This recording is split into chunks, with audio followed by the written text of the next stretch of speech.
Hi friends, అందరికీ నమస్కారం. మరొక లేటెస్ట్ ఇన్ఫర్మేషన్తో మీ ముందుకు రావడం జరిగింది. మరి ఇప్పుడు మనం ఫస్ట్ వీడియో తెలంగాణ గురించి చేయబోతున్నాం.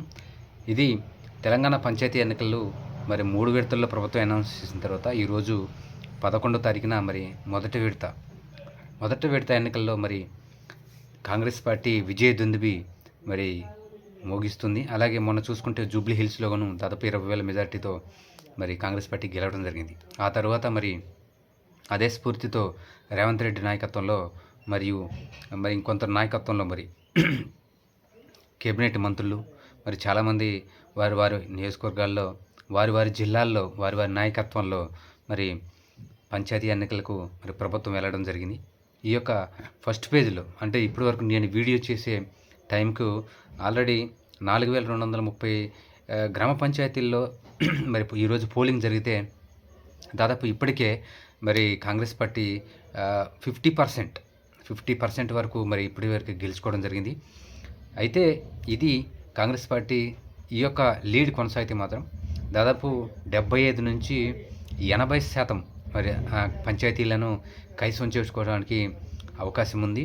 మరి ఇదే స్ఫూర్తితో రాబోయే మరి 2 ఫేజులు కూడా మరి జరిపించాలని, ఎన్నికలు నిర్వహించాలని, ఇదే యొక్క విజయోత్సవాలను మరి రాబోయే 2 ఫేజుల్లో కూడా కంటిన్యూ చేయాలని శ్రేణులకు కాంగ్రెస్ నేతలు, ముఖ్య నాయకులు మరి పిలుపునిస్తున్నారు. అయితే ఈ యొక్క కాంగ్రెస్ పంచాయతీ ఎన్నికల్లో ప్రజలు కాంగ్రెస్ వైపు నిలబడటానికి ముఖ్య కారణం ఏంటంటే, యాక్చువల్లీ మనం మాట్లాడుకుంటే ఎవరి అధికారంలో ఉంటే వారికి స్థానిక సంస్థలు మరి వాళ్ళకి ఫేవర్గా మారుతాయి. అయితే ఇప్పుడు కొంచెం మారింది, కానీ బీఆర్ఎస్ కూడా కొంచెం వీక్గా ఉండటం, బీజేపీ అంత బలంగా లేకపోవటం, కేవలం కాంగ్రెస్ నాయకులు మరి అధికార బలం మరియు డబ్బు ఇవన్నీ ఉపయోగించి మరి పంచాయతీ ఎన్నికల్ని వారికి అనుకూలంగా మరి మార్చుకునే విధంగా మరి పనులు చేయడం జరిగింది. అలాగే గ్రామాల్లో కూడా అక్కడక్కడ మరి డెవలప్మెంట్ వర్క్స్ కూడా కొన్ని జరుగుతున్నాయని మరి తెలంగాణ ప్రజలు మరి చాలా వీడియోల్లో కానీ చాలా మాధ్యమాల్లో కానీ మనకు చెప్పడం జరిగింది. అయితే తెలంగాణలో రాబోయే ఈ యొక్క 2 ఫేజుల్లో మరి ఈ యొక్క ఫస్ట్ ఫేజ్లో వచ్చిన ఫలితాలే మరి కాంగ్రెస్ పార్టీ రాబోయే రెండు ఫేజుల్లో కూడా మరి కంటిన్యూ చేస్తుందా అంటే మరి ఆ యొక్క 2 ఫేజుల్లో మనం చూడాల్సిన అవసరం ఉంది.